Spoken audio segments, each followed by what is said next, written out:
बातमी आगामी मुंबई महानगरपालिका निवडणुकीच्या पार्श्वभूमीवर शरद पवार यांच्या राष्ट्रवादी काँग्रेसनं शनिवारी एक महत्त्वाचा निर्णय घेतलाय। मुंबईमध्ये शरद पवारांच्या नेतृत्वाखाली काँग्रेसची महत्त्वाची बैठक पार पडली।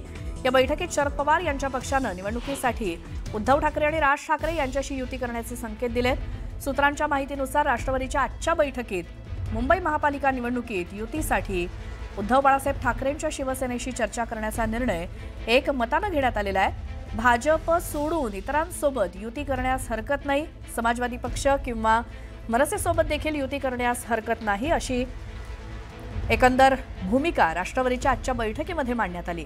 आघाडी व्हायची असेल तर मनसे नको, अशी भूमिका काँग्रेसकडनं घेण्यात आली होती आणि शरद पवारांकडनं बैठक घेऊन निर्णय घेण्याबाबत काँग्रेसला आश्वासन देखील देण्यात आलं होतं। त्यामुळे शरद पवार मुंबई महापालिका निवडणुकीत कोणाच्या बाजूने मैदानात उतरणार याकडे राजकीय वर्तुळाचं लक्ष लागलं होतं। अखेर शरद पवार यांनी मुंबईमध्ये ठाकरे बंधूंसोबत युती करण्याचा निर्णय घेतल्याचं समजतंय।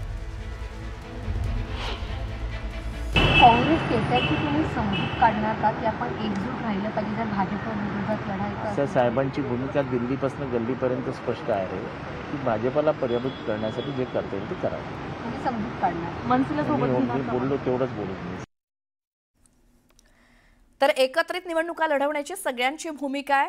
मनसेकडनं कोणताही प्रस्ताव आलेला नाही। दिल्लीतला आदेश आल्याशिवाय आघाडी करता येणार नाही, असं संजय राऊत म्हणालेले आहेत। एकत्रित निवडणुका लढवण्याची सगळ्यांची भूमिका आहे, मात्र दिल्लीतला आदेश आल्याशिवाय मनसेला आघाडीत घेणार नाही, अशी पोस्ट संजय राऊतांची। मुंबई काँग्रेसचा हा व्यक्तिगत प्रश्न आहे। शिवसेना आणि मनसे आधीच एकत्र आहे, त्यासाठी कुणाच्या आदेश किंवा परवानगीची गरज नाही। मनसेला आघाडीत घेण्यावरनं मोठं विधान संजय राऊतांचं। शरद पवार आणि डावे पक्ष सुद्धा एकत्र आहेत, मुंबई वाचवा, अशी त्यांची पोस्ट। तर राज्यामध्ये सध्या सुरू असलेल्या मनसेच्या महाविकास आघाडीतल्या आघाडीवरती संजय राऊतांनी ट्विट करत भाष्य केलं। मुंबईतनं आदेश आल्याशिवाय मनसेला आघाडीत घेणार नाही। मुंबई काँग्रेसचा व्यक्तिगत निर्णय तो असू शकतो, असं संजय राऊत म्हणालेत आणि त्यांची ही पोस्ट एक्सवरती केलेली आपण बघितली। यानंतर पुढची एक आणखी महत्त्वाची आणि सविस्तर बातमी बघूयात। तर मनसेसोबत आमचे वैचारिक मतभेद आहेत, मात्र भाजपला हरवण्यासाठी आघाडी करण्यासाठी आम्ही सकारात्मक आहोत, असं मोठं विधान केलंय काँग्रेसच्या विजय वडेट्टीवार यांनी। शरद पवार साहेब आघाडीला घेऊन सकारात्मक आहेत। राज्यामध्ये काही ठिकाणी मनसे काँग्रेससोबत निवडणूक लढते, मनसेला सोबत घेण्याबाबत चर्चा सुरू आहे, असं देखील वडेट्टीवार म्हणाले। दरम्यान कालच काँग्रेसच्या खासदार वर्षा गायकवाड यांनी मनसेसोबत जाणार नाही असं जाहीर केलं होतं आणि आज विजय वडेट्टीवार मनसेला सोबत घेण्यास तयार असल्याचं म्हणतायत। त्यामुळे काँग्रेसमध्ये नेमकं चाललंय तरी काय, याची राजकीय वर्तुळात जोरदार चर्चा सुरू आहे। मनसेशी आमची वैचारिक आयडियोलॉजी किंवा आमच्या विचारधारा पक्षाशी जुळत नाही, त्यामुळे त्या ठिकाणी तो विषय आलेला असावा।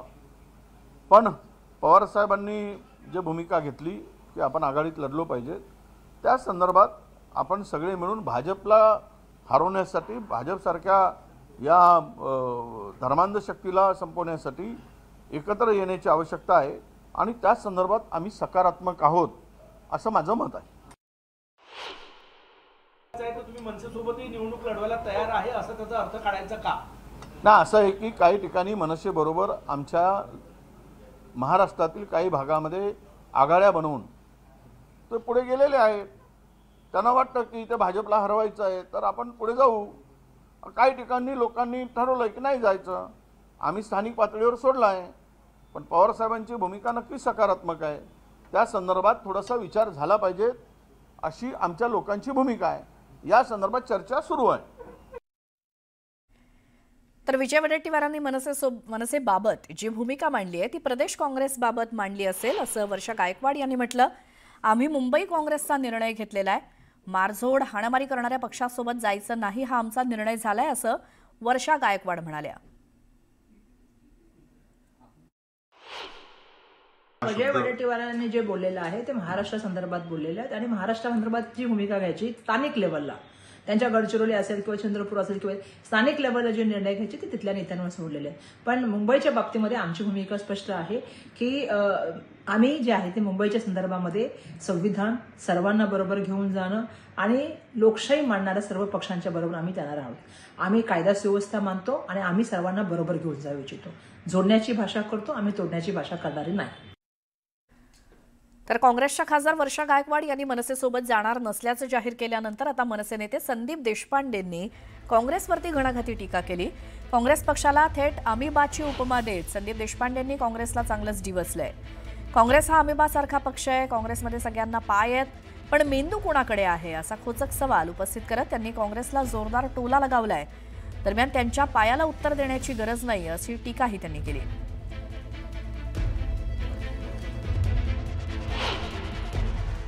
काँग्रेस पक्ष हा अमिबासारखा आहे. इथे पण पाय आहे, इथे पण पाय आहे, इथे पण पाय आहे, इथे पण पाय आहे, इथे पण पाय आहे. एक पाय इथे चालतो, एक पाय तिथे चालतो, एक पाय तिथे चालतो, एक पाय तिथे चालतो.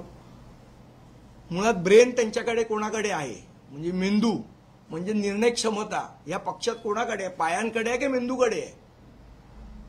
वडेट्टीवारांचा पाय म्हणतो असं करूया, वर्षा गायकवाडांचा पाय म्हणतो असं करूया, भाई जगतापांचा पाय अजून तिसरीकडे चालतो, असलम शेखचा पाय चौथीकडे चालतो.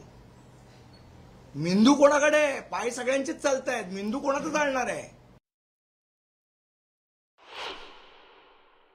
आमचा पक्ष महाविकास आघाडीचा भाग नाही, हे काल मी स्पष्ट केलं, आज पुन्हा सांगतो. आम्हाला अजूनपर्यंत कोणाचाही अधिकृत प्रस्ताव कोणाच्याही मेंदूकडनं आलेला नाही. हे जे काय बोलतायत ते अमिबाचे पायच बोलतायत. अमिबाचा मेंदू काही बोलायला तयार नाही. त्या दिवशी मेंदू बोलेल, त्या दिवशी आमच्याकडे ठोस प्रस्ताव येईल, त्यावेळेला योग्य तो निर्णय सन्मान्य राजसाहेब ठाकरे घेतील. अमिबाच्या पायांना उत्तर द्यायची गरज नाही. सगळ्यांचे अमिबाचे पाय आहेत. डिसिजन कोण घेणार आहे यांच्यातलं? यांच्याकडे एकाकडे हे नाहीये डिसिजन घ्यायची ताकद किंवा अधिकार. मला सांगा, हे डिसिजन घेऊ शकतात? वर्षा गायकवाड घेऊ शकतात, वडेट्टीवार घेऊ शकतात, बाळासाहेब थोरात घेऊ शकतात, हर्षवर्धन सकपाळ घेऊ शकतात. घेऊ शकतात का डिसिजन? जे डिसिजनच घेऊ शकत नाही त्यांच्या वक्तव्याला का महत्व द्यायचं आम्ही? बिलकुल ही भूमिका शिवसेनेची पण आहे. कारण आपल्याला कोणाला हरवायचंय, कोणाची मस्ती, कोणाची दादागिरी जिरवायची आहे. त्याच्यासाठी आपल्यात विभाजन करून चालणार नाही आणि म्हणून ही भूमिका आमची सुद्धा आहे. बिहारच्या निवडणुका संपल्यावर त्यांना मनसे जे बिहारच्या मतदारांना, उत्तर भारतीयांना ज्यांच्यामुळं मनसेमुळं मतं मिळण्याची शक्यता नाही आहे आणि म्हणून पुन्हा एकदा जेव्हा उद्धव ठाकरेंनी राजसाहेबाला स्वीकारलं, म्हणून आता काँग्रेसला पर्याय नाही. काँग्रेस ही पर्याय नसल्यामुळं या ठिकाणी असे आता वेगवेगळ्या पद्धतीचे वक्तव्य करताय, सोयीचं वक्तव्य करतात आहे. वडेट्टीवारांनी सोय बघितलेली आहे आणि काँग्रेस पार्टीसुद्धा सोयीचं बघताय.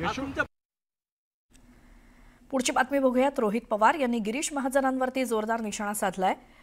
जामनेरमध्ये निवडणुकीच्या तोंडावर सुरू असलेल्या राजकीय घडामोडींवरनं रोहित पवारांनी गिरीश महाजनांना डिवचलंय. भाजपचे तथाकथित संकटमोचक गिरीश महाजन यांच्या जामनेर शहरामध्ये दडपशाहीनं वंचितसह समविचारी पक्षाच्या उमेदवारांना सत्तेचा गैरवापर करत दडपशाही मार्गानं बळजबरी उमेदवारी अर्ज मागे घ्यायला भाग पाडलं होतं. ही आहे बिनविरोध निवडणुकांची वस्तुस्थिती असं ट्विट करत रोहित पवारांनी गिरीश महाजनांवरती हल्लाबोल केला. दडपशाही आणि गुंडगिरी करून लोकशाहीची हत्या करू पाहणाऱ्या लोकशाहीला घातक असलेल्या गिरीश महाजन यांच्यासारख्या बेफाम मंत्र्यांचा मुख्यमंत्र्यांनी तात्काळ राजीनामा घेऊन त्यांचे असले चाळे खपवून घेतले जाणार नाहीत असा स्पष्ट संदेश द्यावा अशी मागणी त्यांनी केली.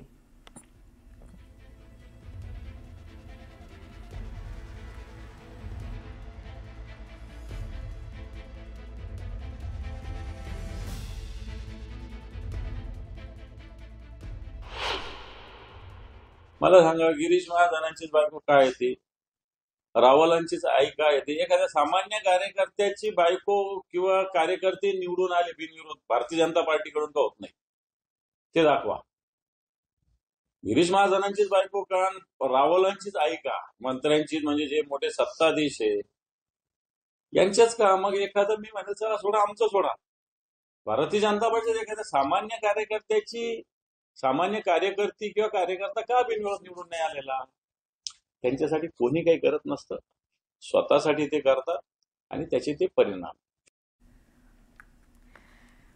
मुख्यमंत्र्यांचे मामेभाऊ आल्हाद कलोदी यांच्या बिनविरोध विजयावरनं काँग्रेसचे नेते नाना पटोलेंनी मुख्यमंत्री फडणवीसांवरती निशाणा साधला. मुख्यमंत्र्यांच्या मामाचा मुलगा चिखलदऱ्यात बिनविरोध कसा आला, अशा प्रकारे सेटलमेंट करण्यात आली असा सवाल नाना पटोलेंनी विचारलाय. धमकावून प्रलोभनातनं अनेकांचे अर्ज मागे घेण्यात आले. लोकशाही न मानणारी व्यवस्था सत्तेत बसली आहे असा आरोप नाना पटोलेंनी केला. मुख्यमंत्र्यांचे मामाचा पोरगा चिखलदऱ्यामध्ये बिनविरोधात ते कसे आले, कसा दबाव आणला गेला. आज विड्रॉलचं लास्ट डेट आहे, पण कालच ते सगळं सेटलमेंट करण्यात आलं. आणि म्हणून तुम्ही जे म्हणालात की सामवाम दंड ज्या ठिकाणी बाहुबली वृत्ती आहे, त्या बाहुबली वृत्तीचा वापर केला जातो आणि धमकवून आणि प्रलोभनाने अनेक लोकांचे विड्रॉल केले गेलेले आहेत. कुठले दबावतंत्र नाही. कलोती जे निवडून आले आहेत, एक सृजन सांस्कृतिक कार्यामधलं चांगलं नेतृत्व आहे आणि तिथल्या संपूर्ण चिखलदऱ्यामधील जनतेने त्यांच्या निवडीला मान्यता दिली आहे. आणि कलोतीकडनं अपेक्षा आहे की त्या ठिकाणी चिखलदऱ्यामध्ये जो काही पुढच्या काळात आम्ही इको टुरिझम प्रकल्प वगैरे करतो आहे, पर्यटनाचा एक प्रकल्प मोठा करतो आहे, कलोतीजीकडनं तिथे अपेक्षा आहे की ते त्या ठिकाणी मोठं डेव्हलपमेंट करतील, म्हणून जनतेने त्यांना अविरोध निवडून दिला.